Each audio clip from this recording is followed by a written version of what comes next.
ایک مسلمان کی حیثیت سے ہر کوئی جانتا ہے کہ قرآن کسی ایک خاص جگہ یا وقت کے لیے نازل نہیں ہوا، بلکہ تمام زمان و مکان اور انسانیت کی بھلائی کے لیے آیا ہے۔ یہ بات ہمیں ذہن نشین رکھنی ہوگی۔ فرعون کے پرستار کون سے لوگ ہیں؟ فری میسن وہ خفیہ سوسائٹی ہے جس نے ان خفیہ علوم کو راز میں رکھا اور موجودہ زمانے تک پہنچا ہے۔ جس اسٹرکچر کے تحت دنیا کے نظام کو چلایا جا رہا ہے، اس میں چند افراد اہم رول ادا کرتے ہیں۔ اس کی مثال روسی گڑیوں جیسی ہے۔ ایک گڑیا کے اندر کئی اور گڑیاں موجود ہوتی ہیں۔ میں اسے ایک جال قرار دیتا ہوں جس میں یہ سب فٹ ہو جاتے ہیں۔ یہ ایک الومناتی تنظیم کے ممبر ہیں جو اپنے آپ کو خفیہ علوم سے منور سمجھتے ہیں، وہ علم جو ہم لوگوں تک نہیں پہنچتا۔ اب تک یہ حقیقت سامنے آ گئی ہے کہ ایک مخصوص گروپ نے تاریخ میں اپنی سرگرمیاں جاری رکھی اور ان لوگوں نے فرعونیت کا سسٹم اپنائے رکھا۔ دنیا میں شہرت یافتہ افراد کی کثیر تعداد اس طرح کی رسومات ادا کرتی ہے جو تاریخ میں مصر اور بابل میں کرتی تھی۔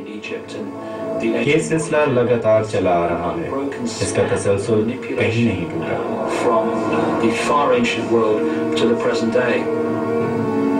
الومناتی گروپ نے ہزاروں سال پہلے فرعون اور ان کے جادوگروں سے حاصل کردہ رازوں کو اپنے سسٹم کا حصہ بنائے رکھا ہے۔ ان خفیہ علوم کے حصول کے بعد الومناتی نے دنیا بھر میں اپنا اثر و رسوخ بڑھایا اور لوگوں کے ذہنوں پر کنٹرول حاصل کرنے کی پالیسی پر عمل پیرا ہو گئے۔ ان علوم میں جنات اور روحوں سے رابطہ کرنے کے طریقے بتائے گئے۔ یہ لوگ اپنے اداروں اور عمارتوں کے اندر اور باہر سانپوں والے سائنس اور لوگوز استعمال کرتے چلے آ رہے ہیں۔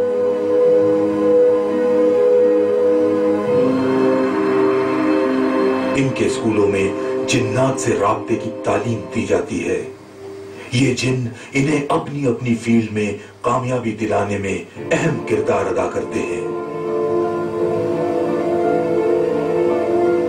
یہی وجہ ہے عالمی سطح پر اس گروپ کے لوگ دنیا بھر میں اعلیٰ عہدوں پر فائز ہیں۔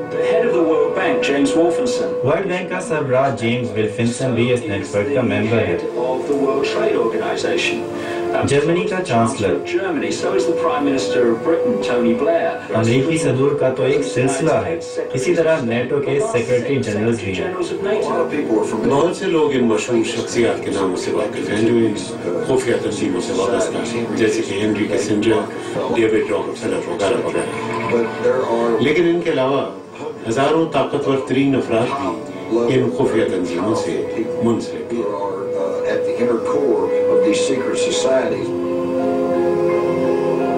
اب تاریخ اپنے آپ کو دہرا رہی ہے۔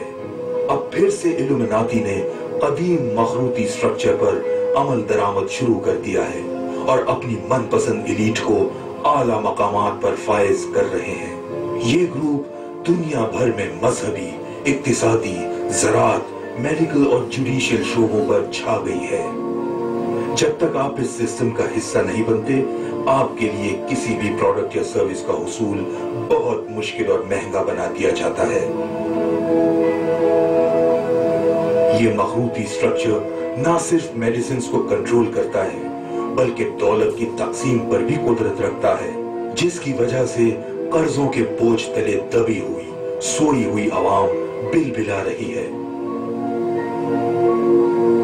الومناتی گروپ نے بڑے کمال سے پسی ہوئی عوام کو اپنے مسحور کن ہتھ کنڈوں سے پھنسا رکھا ہے، جس کی وجہ سے انہیں احساس ہی نہیں ہوتا کہ ان کا استحصال کیا جا رہا ہے۔